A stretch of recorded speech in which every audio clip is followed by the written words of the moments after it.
Governor Newsom says he believes schools can reopen even if teachers are not vaccinated. San Diego Unified School Board President Richard Barrera joins us now. Richard, good morning. Thanks for taking the time. Good morning, Raul. How are you? Boy, oh boy, I'm doing well, but this issue is just ramping up and ramping up. It's not just the governor, it's the CDC, it's Dr. Fauci, it's pediatricians. Where do we stand now in understanding why our schools are not open?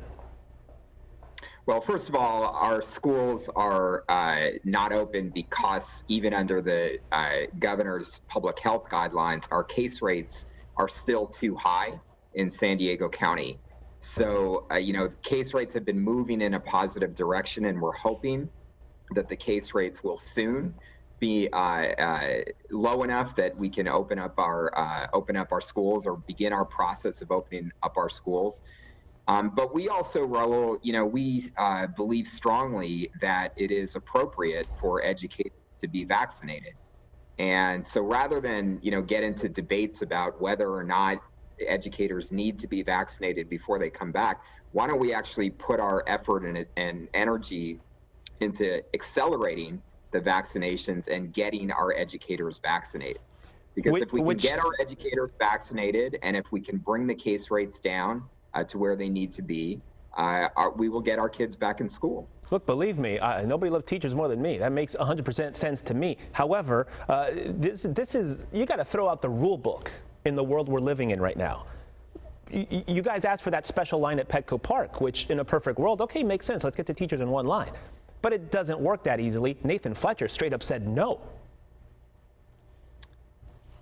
No, I mean, look, the county is clear that it's having challenges with the amount of supply that's coming in. And we understand that, but let's ramp up the supply. The president is talking about ramping up the supply. And we're also not talking about relatively huge numbers of people when we talk about getting our educators vaccinated. So, Petco on average vaccinates about 5,000 people a day. If we had 5,000 educators in our district that got vaccinated, that would be the number of people that would be necessary to move, for instance, to get our elementary schools back open. So, it's not an impossible challenge. Right. And I'll tell you, Raul, we've heard this before, coming from especially state officials that, well, we can't do enough testing, so let's not make testing something that's important. And now we all understand how important it is to do regular testing, including the governor. So, the point is, let's stop with the excuses and let's just get it done. And if we can get our educators vaccinated and we can get those case rates down, we'll be getting our kids back in their classrooms. Let's talk a little bit more about equity. Let's talk about academic equity here, because quite frankly, all of that, again, it does make sense when you say it, when you hear it, but the reality points to a different direction. Why are other districts? Why is Poway back in school? Solana Beach, 4 days here, 4 days there. There seems to be high levels of inconsistency here, and that's what drives people a little bit over the edge. And quite frankly, parents are at their wits' end. You know that. Yeah, and look, the inconsistency, I mean, we have been talking about that this entire time, that we do need, clear, consistent standards coming from the state. Right. We, as you know, Raul, we have turned to a panel of local UCSD scientists, and we've been following their advice, and we think their advice has kept us safe so far. By the way, we are moving forward over the next couple of weeks with really ramping up the number of students who qualify in our first category, the most vulnerable students. So these are students with disabilities that need to be on campus, homeless students, English learners. We have about 22,000 of those students who are eligible to be coming onto campus. And in the next couple of weeks, we are going to make sure that all of those students have the ability to come on campus for full days. And so we're starting to ramp up with the students who most need to be on campus. And then if we can get our educators vaccinated and get those case rates down, we'll see all of our kids have the ability to come back. You had the 20,000, but then there's still over 100,000 in need.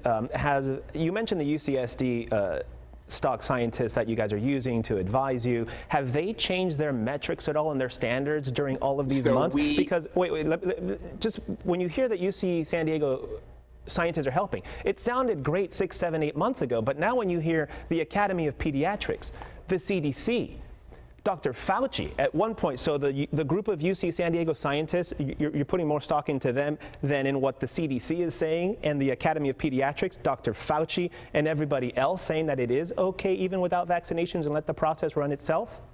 Well, so we got to understand one thing. When we talk about the CDC and Dr. Fauci and a lot of these other experts, none of them have said it's okay to return kids to school regardless of the case rates in the community.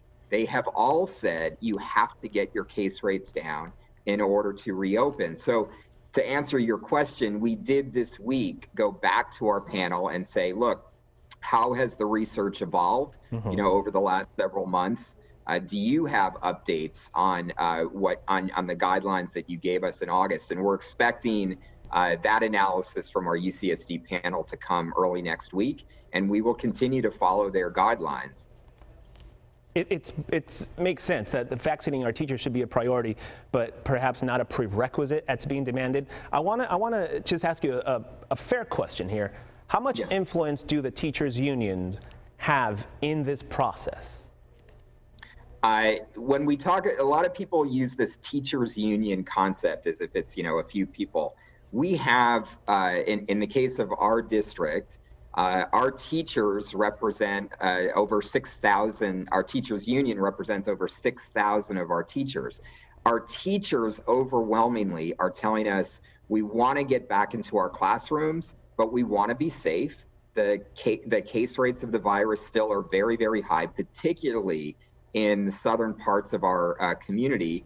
And so we want to get vaccinated. And when we get vaccinated and those case rates, are at a safer level, we'll be there and we'll be ready to come in. And we respect that voice of our teachers. I had a question because, again, you got to throw out the rule book here. We have 5 sub-districts within our district.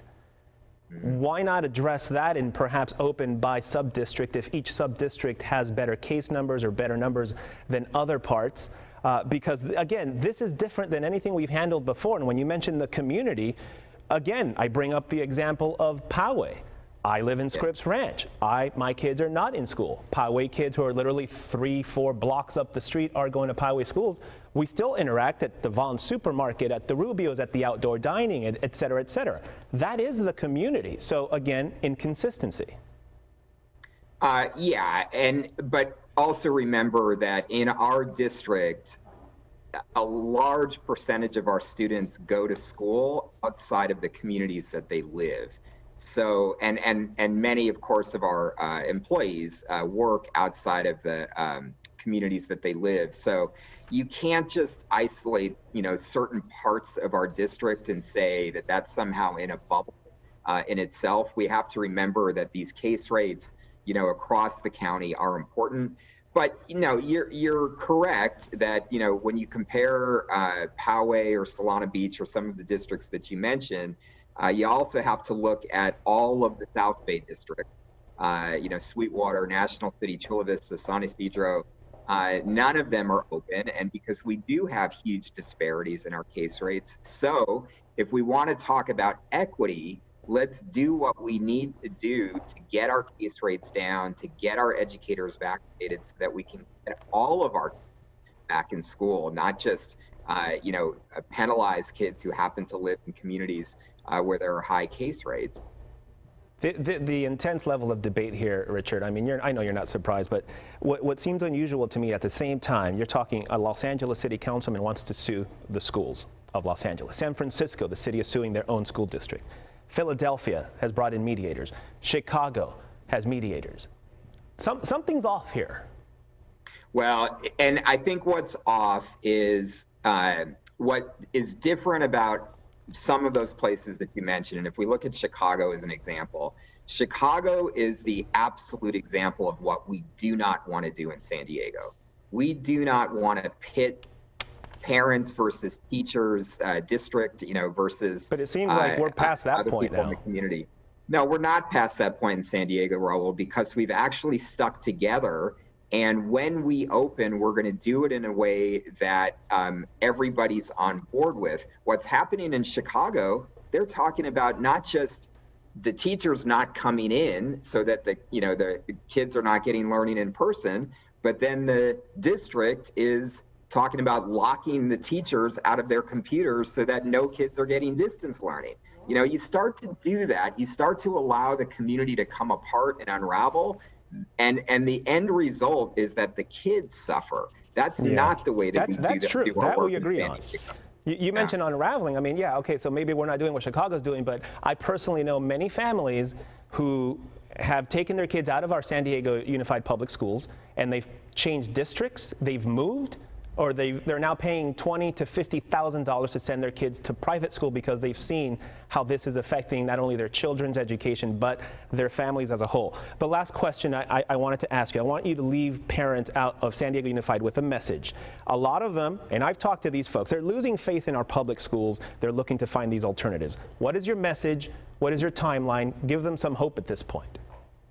Well, for all of our parents, including our parents who absolutely are dependent on our public schools, don't have the option to pay $20,000 to $50,000. To all of our parents, our message is we are bringing back the students who are most vulnerable into full-day programs beginning over the next couple of weeks.